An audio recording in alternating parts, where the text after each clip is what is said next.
Most people don't even realize they're trapped. They think debt is normal. They think everyone lives like this, that this is just how adulthood works. Loans, credit cards, monthly payments, buy now, pay later. It all feels so harmless until one day you look around. You realize you're not actually moving forward. You're just floating, stuck, inside a bubble you didn't even know you'd entered. This is the debt bubble. And today, we're going to talk about how to escape it. Not with generic motivation. Not with hustle culture talk. But with absolute clarity. Because debt doesn't trap you financially first. It traps you mentally. So, what is a debt bubble? Really, it isn't just about owing money. It's a system where your future income is already spent. Your monthly cash flow is pre-owned by banks and lenders. Your big life decisions are basically made for you. You stop asking, is this good for me? And you start asking, can I afford the monthly payment? That one little question is what destroys people. Because when making payments becomes normal, freedom just quietly disappears. Debt feels light at first. Small numbers, easy approvals, friendly apps on your phone. But every single loan is a claim on your future time. And once too many people are living on their future income, the bubble forms now. Here's the hard truth. Most people never escape the debt bubble. Why? Because debt protects their comfort. It's an uncomfortable thing to hear, but it's true. Debt lets you look successful without actually being wealthy. It lets you upgrade your lifestyle without upgrading your income. It helps you avoid difficult, uncomfortable financial decisions. Debt is a way to delay pain. But in doing so, it multiplies it down the road. People stay stuck because escaping debt requires a fundamental identity change. You have to stop being a consumer first, and then learn to become an owner later. Most people never make that switch. So, how do we start the escape? Step 1. Stop feeding the bubble. It sounds obvious, but you cannot escape what you keep feeding. The very first move is not to pay off your debt faster. The first move is to cut off all new debt completely. No new loans.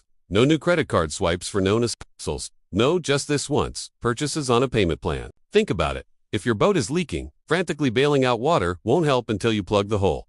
Debt grows silently through little lifestyle upgrades, emotional spending, and decisions made for convenience.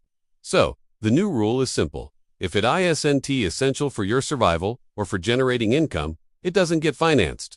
This single rule changes everything. Step 2 is to regain control of your cash flow. Debt traps you by stealing your monthly breathing room. So the real goal isn't just zero debt. The real goal is positive cash flow. You need space to think, to plan, to breathe. Start by listing every single monthly obligation, every fixed payment, every automatic deduction. Don't do this to judge yourself.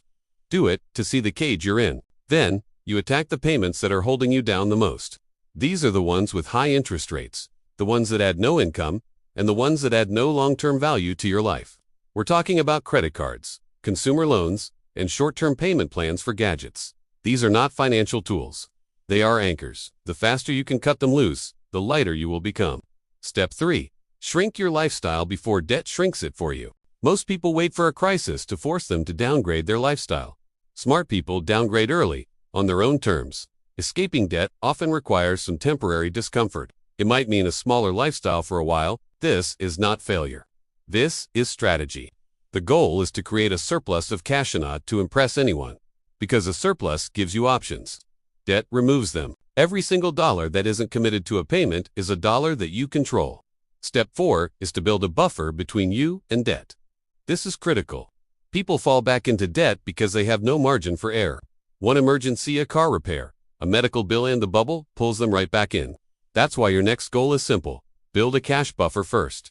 I'm not talking about investing, not crypto, not even a side hustle yet.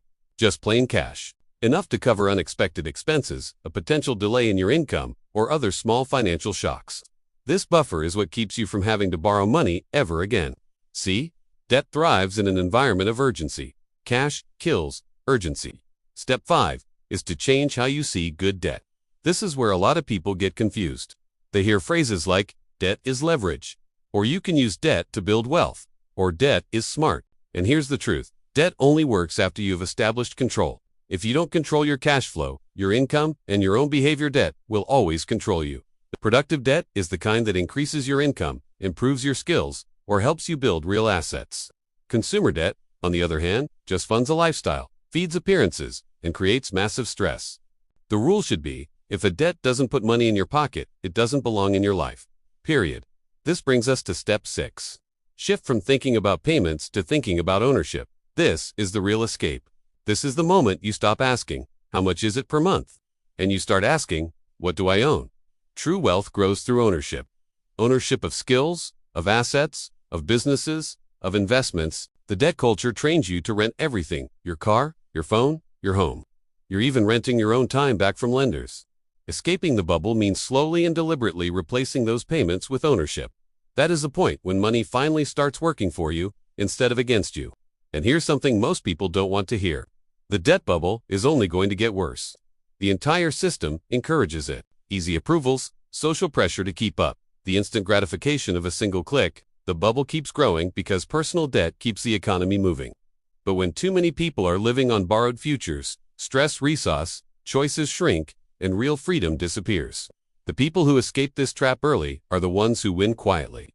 Those who don't just feel stuck forever. The final truth is this: escaping the debt bubble isn't a dramatic overnight event. It's not flashy. It's not going to impress anyone at your next dinner party, at least not at first. But one day, you'll wake up and realize something profound. You're not stressed about money. Your money listens to you, not the other way around. Your future is flexible and full of possibilities. That is real wealth. It's not the things you can buy. It's not the lifestyle you can show off. It is the freedom you protect. If you feel like you're inside that bubble right now, this is your way out. Not later. Not someday. Now. Thanks for watching.